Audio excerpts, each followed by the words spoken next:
Just imagine பண்ணி பாருங்க, ancient வேர்ல்டோட ஒட்டுமொத்த நாலேஜும் ஒரு இடத்துல இருந்து ஒரு நாள் அப்படின்றதுக்குள்ள அதெல்லாம் காணாம போயிடுச்சு அப்படின்னா எப்படி இருந்திருக்கும்? The great library of Alexandria, ancient வேர்ல்டோட one of the remarkable wonders அப்படின்னு இந்த இடத்த சொல்லலாம். அந்த அளவுக்கு உலகளாவிய இருக்கிற மிகப்பெரிய அறிஞர்கள் எழுதப்பட்டது, கற்பிச்சது அப்படின்னு எல்லா விஷயமுமே இந்த லைப்ரரியில இருந்தது. 3rd செஞ்சுரியில பிளாட்லமி 1 அப்படின்றவரால இந்த லைப்ரரி நிறுவப்பட்டது. அலெக்சாண்டர் த கிரேட்டோட பெருமையை பேசுற மாதிரி ஒரு நகரம் வேணும் அப்படின்னு பொழுதுதான் அலெக்சாண்ட்ரியா அப்படின்ற ஒரு நகரம் நிறுவப்பட்டது. அந்த அளவுக்கு கல்ச்சுரல் அண்ட் சயின்டிபிக் அட்வான்ஸ்மெண்ட் மற்ற இடங்களை கம்பேர் பண்ணும்பொழுது இவங்க எங்கேயோ இருந்தாங்க அப்படின்னே சொல்லலாம். இந்த லைப்ரரியில கிட்டத்தட்ட 4 லட்சத்திலிருந்து 7 லட்சம் பேப்பர் சுருள்கள் இருந்தது.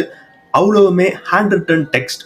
என்னென்ன சப்ஜெக்ட்ல அப்படின்னு பாத்தீங்கன்னா வானசாஸ்திரம், கணிதம், மருத்துவம், அறிவியல், பொறியியல் அப்படின்னு இலக்கியங்கள் முதற்கொண்டு அந்த இடத்துல எக்கச்சக்கமா இருந்தது.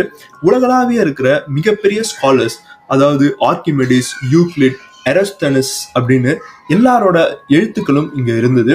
முக்கியமா எரஸ்தனஸ் அப்படின்றவர் இந்த லைப்ரரியில இருக்கிற நாலேஜை வச்சுதான் எர்த்தோட சர்க்கம்ஃபரன்ஸே கால்குலேட் பண்ணாரு அப்படின்னு சொல்றாங்க. ஸோ இந்த லைப்ரரியில என்ன ஒரு சீக்ரெட் நாலேஜ் இருந்தது அப்படின்னு நீங்க நினைக்கிறீங்க? எந்த ஒரு விஷயத்த கண்டுபிடிச்சிருந்தா இந்த உலகம் இன்னும் சீக்கிரமான டைம்லயே மிகப்பெரிய ஒரு அட்வான்ஸ்மெண்ட்டை இருந்திருக்கும் அப்படின்னு நினைக்கிறீங்க அப்படின்றத கீழே கமெண்ட் பாக்ஸ்ல சொல்லுங்க. இன்னொரு வீடியோல நல்ல கண்டென்ட்டோட நான் உங்களை மறுபடியும் மீட் பண்றேன். Until then, bye from Hari.